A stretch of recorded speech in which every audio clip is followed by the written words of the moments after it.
Hi అండి, అందరికీ నమస్కారం. నేను మీ సాహితి. వెల్కమ్ టు రోజుకో రుచి. ఈ రోజు మనం చేయబోయే రెసిపీ ఆంధ్ర స్పెషల్ చేపల పులుసు. ఈ చేపల పులుసు ఒక్కొక్క ప్లేస్ లో ఒక్కొక్క విధంగా చేస్తారండి, కానీ ఆంధ్ర చేపల పులుసు ఫేమస్. ఎక్కువ మసాలా లేకుండా సింపుల్ గా ఎంతో టేస్టీగా ఉంటుంది. తినే కొద్దీ ఇంకా ఇంకా తినాలి అనిపిస్తుంది దీని రుచి. ఈ చేపల పులుసు నెక్స్ట్ డేకి అలా తిన్నారంటే దీని టేస్ట్ గురించి ఇంకా ఏం చెప్పాల్సిన అవసరం లేదండి. చేప ముక్కలు పులుసులో విరిగిపోకుండా పర్ఫెక్ట్ గా రావాలి అంటే ఎలా కుక్ చేసుకోవాలో నేను ఈ వీడియోలో చూపించబోతున్నాను. సో వీడియోని స్కిప్ చేయకుండా ఎండ్ వరకు చూసేయండి. నేను ఇక్కడ రాగంటి లేదా రవ్వు అని అంటారండి ఈ చేపని. ఫిష్ కి స్కిన్ కట్ చేసేటప్పుడే తీపించేశాను. నేను ఇక్కడ 1 కేజీ చేపల్ని తీసుకున్నానండి. శుభ్రంగా క్లీన్ చేసిన తర్వాత నాకు సుమారుగా 700 గ్రాముల దాకా వచ్చింది. వీటిని నీట్ గా సాల్ట్, లెమన్ వేసి ఒక 2-3 సార్లు నీట్ గా వాష్ చేసుకోవాలి. అప్పుడే మనకి చేప ముక్కల్లో నుంచి నీచు వాసన రాకుండా ఉంటుంది. ఇలా నీట్‌గా క్లీన్ చేసిన చేపల్లోకి 1 స్పూన్ సాల్ట్, 1 స్పూన్ కారం, half spoon garam masala, half spoon పసుపు, 1 స్పూన్ అల్లం వెల్లుల్లి paste, 2 tablespoons oil, 1 spoon fish masala వేసి ఈ ఉప్పు, కారం మసాలాలంతా నీట్‌గా ముక్కకి పట్టేలాగా కలుపుకోవాలి చూపిస్తున్న విధంగా.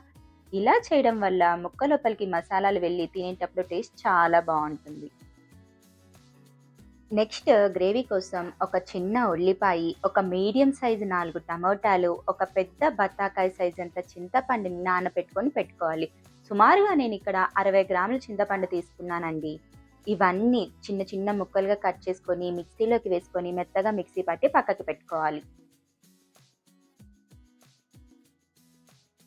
నెక్స్ట్ మసాలాల కోసం 2 టేబుల్ స్పూన్ల ధనియాలు, హాఫ్ స్పూన్ మెంతులు, 2-3 ఇంచుల చెక్క, 7 లవంగాలు, 1 స్పూన్ జీలకర్ర, 1 స్పూన్ మిరియాలు, 1 యాలుక్కాయ, 2 స్పూన్ల ఎండు కొబ్బరి వేసి డ్రై రోస్ట్ చేసుకోవాలి.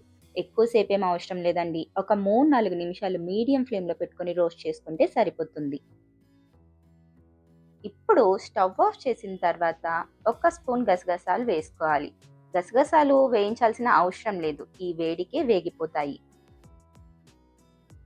పూర్తిగా చల్లారిన తర్వాత మిక్సీ పట్టేసుకోవడమే. ఇప్పుడు కర్రీ ప్రిపేర్ చేయడానికి ఒక గిన్నె పెట్టుకొని దీనిలోకి ఒక 20 ml ఆయిల్, అంటే వీడియోలో చూపిస్తున్న సైజు గెరిటెతోటైతే 2.5 స్పూన్ వేసుకున్నాను నేను. ఆయిల్ కొంచెం హీట్ అయ్యాక దీనిలోకి సన్నగా తరిగిన 2 పచ్చిమిర్చి, అలాగే ఒక చిన్న సైజ్ ఆనియన్ సన్నగా తరుక్కొని వేసుకోవాలి. ఈ ఆనియన్ కొంచెం కలర్ చేంజ్ అయ్యేదాకా వేపుకోవాలి. ఆనియన్ కొంచెం కలర్ చేంజ్ అయ్యాక దీనిలోకి కొంచెం కరేపాకు, ఇందాక మిక్సీ చేసి పక్కకి పెట్టుకున్నాం కదా టమాటో పేస్ట్ అది, అలానే 1 స్పూన్ కారం, కొంచెం పసుపు, 1 స్పూన్ సాల్ట్, హాఫ్ స్పూన్ అల్లం వెల్లుల్లి పేస్ట్ వేసి మొత్తం ఒకసారి నీట్‌గా కలుపుకోవాలి. ఆయిల్ పైకి తేలేదాకా కుక్ చేసుకోవాలి. ఇక్కడ ఉప్పు, కారాలు ఎక్కువగా వేసుకోవద్దండి. ఎందుకంటే మనం ఆల్రెడీ ఫిష్‌కి మ్యారినేట్ చేసాం కదా! సో ఈ టమాటో పేస్ట్‌కి ఎంతైతే ఉప్పు, కారం సరిపోతాయో అంతే వేసుకుంటే సరిపోతుంది. ఈ టమాటో పేస్ట్‌ని ఆయిల్ పైకి తేలేదాకా కుక్ చేసుకోవాలండి. ఆయిల్ పైకి తేలితేనే టేస్ట్ బావుంటుంది అని గుర్తుపెట్టుకోండి. ఆయిల్ పైకి తేలిన తర్వాత దీనిలోకి సుమారుగా హాఫ్ లీటర్ వాటర్ వేసుకోవాలి. ఇంకా ఈజీగా చెప్పాలి అంటే ముక్క మొత్తం నీట్‌గా మునిగేలాగా వాటర్ వేసుకుంటే సరిపోతుంది. ఇప్పుడు హై ఫ్లేమ్‌లో పెట్టుకొని వాటర్‌ని బాగా తెరలించుకోవాలి. చూస్తున్నారు కదా! ఈ విధంగా వాటర్ బాగా తెరిలిన తర్వాత దీనిలోకి మ్యారినేట్ చేసి పెట్టుకున్నాం కదా చేప ముక్కల్ని, నీట్‌గా ఒకదాని తర్వాత ఒకటి వేసుకోవాలి. చేప ముక్కల్ని పులుసులోకి వేసుకున్నాక ఒక్కసారి స్పూన్‌తో ముక్కలకి ఉన్న ఉప్పు, కారం పులుసులోకి పట్టేలాగా కలుపుకోండి. చాలా మంది చేపల పులుసులో చేప తలకాయని తీసేస్తారు. కానీ నేనైతే ఈ చేప తలకాయకి పెద్ద ఫ్యాన్. మీలో ఎంతమందికి చేపల పులుసులో ఈ తలకాయ ముక్క అంటే ఇష్టమో నాకు కామెంట్ సెక్షన్‌లో చెప్పండి. మన ఛానల్‌కి ఎవరైనా కొత్తగా వచ్చుంటే ఛానల్‌ని సబ్స్క్రైబ్ చేయండి. అలానే వీడియోని లైక్ చేయడం మాత్రం మర్చిపోవద్దు. ఒకసారి నీట్‌గా కలుపుకున్నాక టేస్ట్ చెక్ చేసుకోండి. ఉప్పు, కారం, పులుపు సరిపోకపోతే అడ్జస్ట్ చేసుకోండి ఈ స్టేజ్‌లోనే. ఇప్పుడు మూత పెట్టి హై ఫ్లేమ్‌లో ఒక 10 నిమిషాలు కుక్ చేసుకోవాలి. గుర్తుపెట్టుకోండి హై ఫ్లేమ్‌లోనే. 10 నిమిషాల తర్వాత మూత తీసి దీనిలోకి ఇందాక పౌడర్ చేసి పక్కకి పెట్టుకున్నాం కదా ధనియాల పౌడర్, అది వేసుకోవాలి. స్పూన్‌తో కాకుండా ఒక క్లాత్ పట్టుకొని రౌండ్‌గా ఇలా కలుపుకోవాలి. ఈ స్టేజ్‌లో స్పూన్ కానీ పెట్టారంటే ముక్కలు విరిగిపోతాయి గుర్తుపెట్టుకోండి. సో, స్పూన్ కాకుండా వీడియోలో చూపిస్తున్న విధంగా క్లాత్ పట్టుకొని ఇలా రౌండ్‌గా తిప్పుకోవాలి.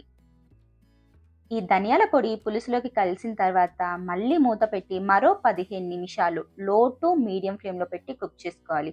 గుర్తుపెట్టుకోండి, లో టు మీడియం ఫ్లేమ్. 15 నిమిషాల తర్వాత స్టవ్ ఆఫ్ చేసేసుకోవడమే. ఇప్పుడు సన్నగా తరుక్కున్న కొత్తిమీర, పుదీనా కొంచెం వేసి మళ్ళీ ఒకసారి క్లాత్‌తోనే తిప్పుకోవాలి. స్పూన్ అస్సలు పెట్టొద్దు.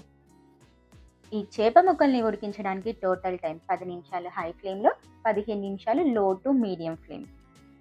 అంతే అండి. గుమగుమలాడే మన చేపల పులుసు రెడీ.